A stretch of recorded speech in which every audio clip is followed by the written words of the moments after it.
Shalom, shalom peuple de Dieu, je vous salue au nom de Jésus de partout dans le monde où vous êtes en train de nous suivre. Que Dieu vous bénisse abondamment et que Dieu fasse luire sa face envers vous pour que vous atteigniez votre destinée. Je suis fan de l'accomplissement de votre destinée. Je suis fan de votre bénédiction. Je suis fan quand vous prospérez. Ça me fait du bien quand je reçois des messages, je reçois des témoignages de par-ci par-là. Ça me fait du bien. Alors, que Dieu vous bénisse encore et je vous accueille encore à travers cette émission, le temps de Dieu, God's Time. Je sais et je crois que vous serez encore édifiés aujourd'hui. Aujourd'hui, je vais parler des choses importantes pour une prière efficace. Souvent, nous prions, mais nous ne recevons pas la réponse ou la réponse à nos prières.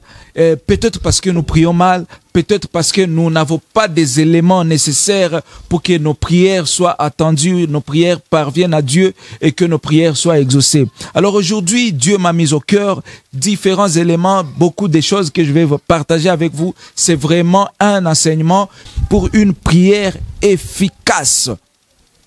Ma Bible est en train de dire dans le livre de Matthieu chapitre 6, le verset 6, je lis la parole de Dieu au nom de Jésus-Christ. La Bible dit, mais quand tu pries, entre dans ta chambre, ferme la porte et prie ton Dieu, ton Père qui est là dans les lieux secrets. Et ton Père qui voit dans les lieux secrets te les rendra. Amen. La Bible est en train de nous recommander comment prier, d'aller dans notre chambre, dans ta chambre. Tu t'enfermes là parce que c'est un lieu secret. Donc, il te faut une bonne place physique d'abord pour une prière efficace. Mais je vais te dire 5 choses qui vont t'aider à bien prier et pour que ta prière soit efficace. La première chose que je vais partager avec toi pour que ta prière soit efficace est que la prière n'est pas seulement les paroles, mais c'est la disposition du cœur. La prière, c'est pas seulement dire Jésus, je suis auprès de toi, vois-moi Père, je pleure, je t'invoque, je te demande, je t'adore. C'est pas ça seulement la prière. La prière, c'est d'abord la disposition du cœur. C'est pourquoi la Bible dit, quand tu veux prier, entre dans ta chambre, enferme-toi dans ta chambre. La chambre dont la Bible est en train de parler, c'est pas seulement la chambre physique. Bien sûr, il faut une chambre physique. Tu t'enfermes dans un lieu calme, tu t'enfermes dans un lieu où il n'y a pas de distraction, rien ne pourra te distraire. Tu t'enfermes là, et puis, mais ça ne suffit pas seulement. Tu peux être même dans des bruits, tu peux être même au marché. Quand ton cœur est disposé, je t'assure, tu peux bien prier. Si la prière n'était que des paroles, alors les sourds-muets ne pouvaient pas parler. Les personnes qui sont incapables, une personne peut-être qui est malade, qui est incapable de parler, ne peut pas prier. Mais comme la prière n'est pas seulement des simples paroles, c'est la disposition du cœur, c'est la connexion de ton cœur, de ton esprit et le Saint-Esprit. C'est ça la prière. C'est quand tu parles en esprit, tu parles à un Dieu qui n'est pas une personne physique, mais c'est une personne spirituelle. Alors tu dois être prêt, tu dois être disposé spirituellement pour que tu pries. Alors je vais dire ceci, ta prière ne doit pas seulement venir de tes paroles ou bien de ta bouche, mais tes paroles que tu prononces au travers de ta bouche doivent venir du cœur. Parce que la prière efficace, c'est une prière qui vient du cœur. C'est une prière qui demande la disposition du cœur. C'est de l'abondance du cœur que la bouche parle.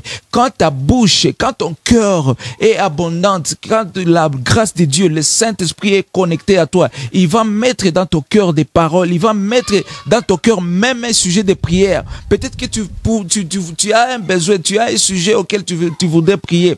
Mais quand tu es connecté, quand tu es disposé, le Saint-Esprit peut te communiquer même un sujet de prière. Tu voulais prier pour un voyage, tu voulais prier pour la famille, pour un travail, pour un projet. Mais le Saint-Esprit, quand tu es disposé, quand tu écoutes le Saint-Esprit, il te dira de ne pas même prier quelquefois pour tes sujets, mais il te dit par exemple de prier pour ton caractère, prier pour ton état de cœur, pries parce que tu as un mauvais cœur, tu es rancunier, tu n'arrives pas à pardonner facilement. Donc, le Saint-Esprit peut t'indiquer même pour un sujet de prière, et quand tu seras sensible avec ta disponibilité du cœur, ta disposition des cœurs, tu vas prier et je t'assure, ta prière sera exaucée parce que tu es disposé. La deuxième chose pour une prière efficace est que la prière ne doit pas nécessairement être longue pour que tu sois exaucé.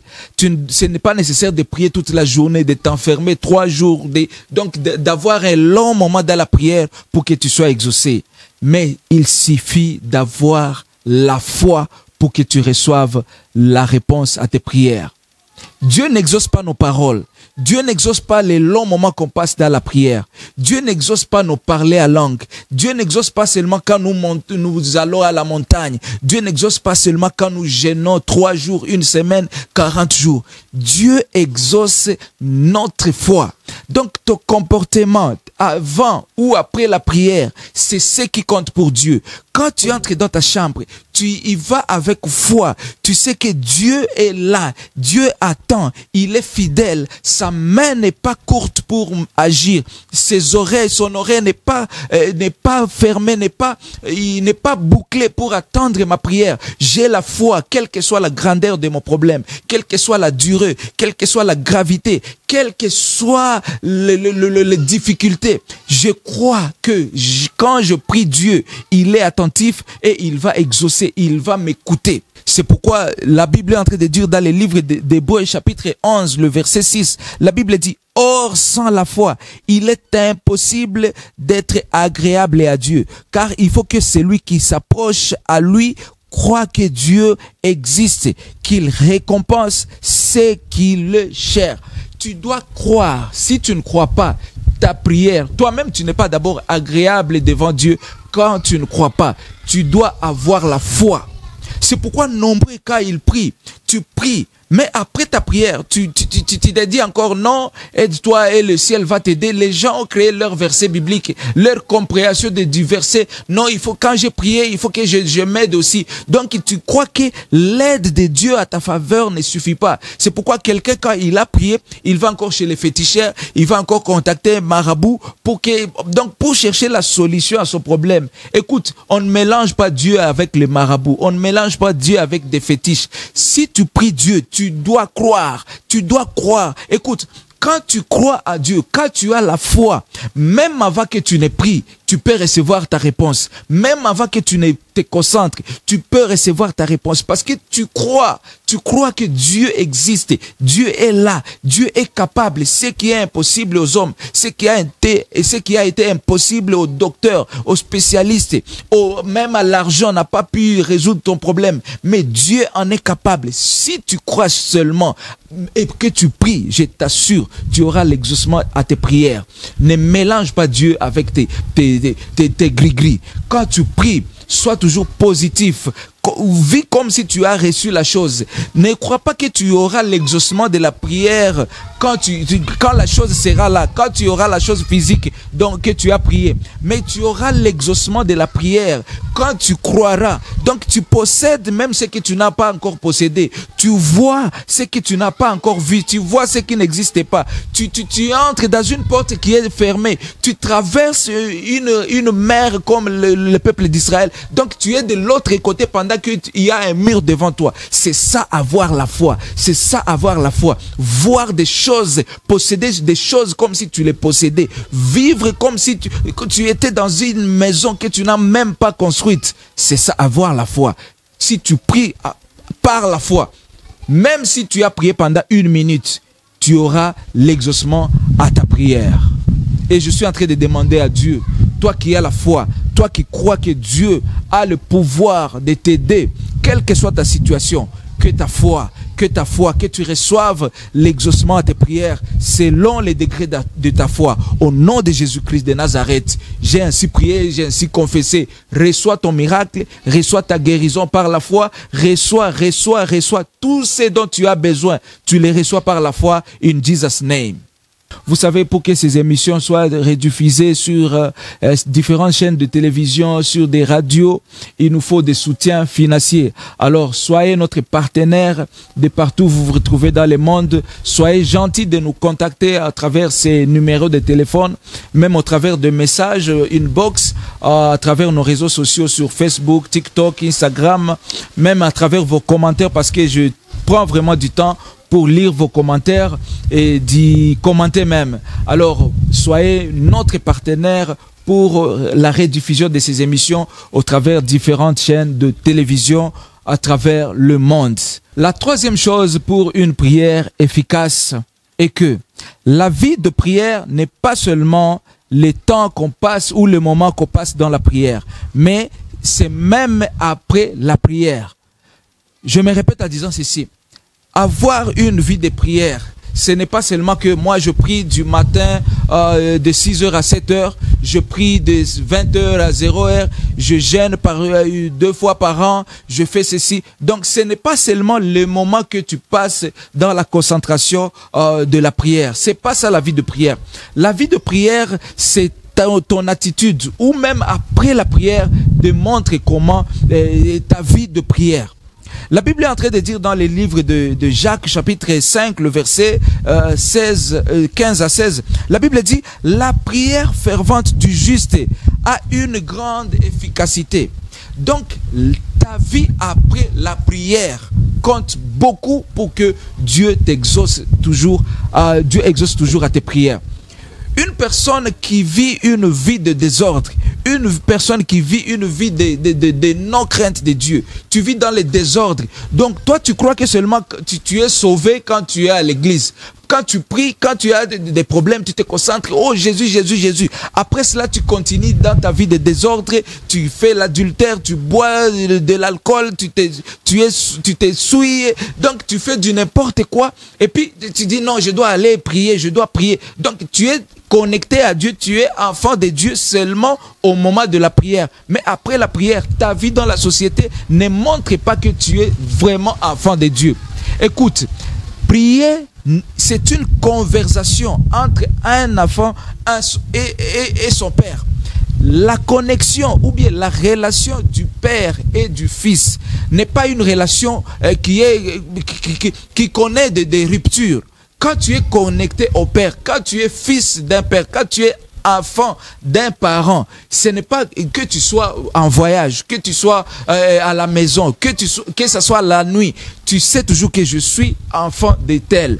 Tu sais que je suis enfant de Dieu. Donc, être en relation permanente avec Dieu fait partie d'une vie de prière. C'est ça la vie d'une prière. Tu te promènes, tu vis avec conscience que je ne suis pas n'importe qui. Je ne peux pas aller n'importe où parce que je ne suis pas n'importe qui. Je suis sauvé. Je ne dois pas manger n'importe comment. Je ne dois pas manger n'importe quand. Je ne dois pas aller n'importe où parce que je ne suis pas n'importe qui. Donc, connaître ton identité de tous les jours. Tu n'es pas sauvé que quand tu es dans la présence de Dieu. Tu n'es pas sauvé que quand tu es à l'église, quand tu pries seulement. Tu es sauvé éternellement. Donc, garde cette identité et marche, vis toujours en sachant qui tu es. Ton attitude après la prière, ta vie de tous les jours, c'est ça la vie de prière. Ton comportement, le monde, comment le monde se connaît, c'est ça même ta vie de prière. La prière du juste a une grande efficacité. Quand tu es juste devant Dieu, quand tu marches dans la crainte de Dieu, quand tu marches tout en sachant qui tu es enfant de Dieu. Quand tu as cette conscience-là, je te dis, ta prière a une grande efficacité. Tu es sûr, même si tu pries, même si tu ne pries pas, même si tu pries pendant un long moment ou tu pries pendant 1 minute, il te suffit seulement d'être juste et ta prière aura toujours une grande efficacité devant Dieu. La 4e chose pour une prière efficace est que la prière véritable est de prier sans cesse. Quand je dis prier sans cesse, ça veut pas dire de t'enfermer dans ta chambre toute la journée, toute une semaine. Tu es là, tu finis le jeûne d'une semaine, tu entres jeûne 21 jours, tu finis 21 jours, 40 jours, tu finis 40 jours, 120 jours à la montagne. Ce n'est pas ça, prier sans cesse. Priez sans cesse, que la Bible est en train de dire dans le livre de 1 Thessaloniciens, le chapitre 5, verset 16, tu descends. La Bible dit, priez donc sans cesse. Prier sans cesse signifie prier sans interruption. Ce n'est pas que tu pries aujourd'hui et puis demain tu ne pries pas. Quand ça va, tu pries, et quand ça va pas, tu pries. Quand ça va, tu ne pries pas. Quand tu as un problème, tu pries. Quand tu as la solution de ton problème, tu ne pries pas. Quand tu as des difficultés, tu demandes un mari. Dieu, donne-moi un mari. Tu vas à l'église, tu gênes, tu deviens vraiment une femme fervente. Mais quand ça va, quand tu as un mari, tu as le travail que tu demandais, tu arrêtes de prier. Ce n'est pas ça, prier sans cesse. Tu dois avoir une vie de prière permanente. Tu dois avoir une église locale. Tu dois lire la parole de Dieu tous les jours. Prier ne signifie pas toujours être concentré. Tu es en train de prier, papa, t'es agi, Dieu fait ceci. Non, ce n'est pas ça seulement prier. Prier, c'est même méditer la parole de Dieu. Prier, c'est peut être même partager la parole de Dieu avec les amis, prêcher même à ta famille, prêcher à tes collègues de travail. C'est ça, avoir une vie permanente de prière. Ne prie pas seulement quand tu as un problème et puis quand c'est fini, tu ne pries pas. Ne va pas seulement à l'église quand tu as un sujet de prière. Quand tu demandes quelque chose, tu cherches du boulot, tu vas à l'église. Quand tu as du boulot, tu es occupé. Vos églises là, ça devient vos églises, ça devient vos histoires. Quand tu es exaucé et une vie de prière de tous les jours et une communion avec le Saint-Esprit qui est permanente et tu verras que ta prière sera toujours exaucée. Quand tu as une vie de prière, quand tu as une communion permanente avec Dieu, même sans prier, Dieu peut t'exaucer. Parce que Dieu connaît l'état de ton cœur. Dieu connaît tes besoins permanents. Il connaît ce dont tu as besoin. Il est là pour toi. C'est un Père qui connaît l'état des besoins. Il connaît les besoins de ses enfants. Alors, soyez connectés, soyez en communion permanente avec Dieu. Vous verrez comment vos prières seront d'une grande efficacité et vous aurez toujours l'exaucement à vos prières. La cinquième chose et la dernière pour que vos prières soient efficaces est que la véritable prière doit être conduite par le Saint-Esprit. Laissez-vous conduire par le Saint-Esprit.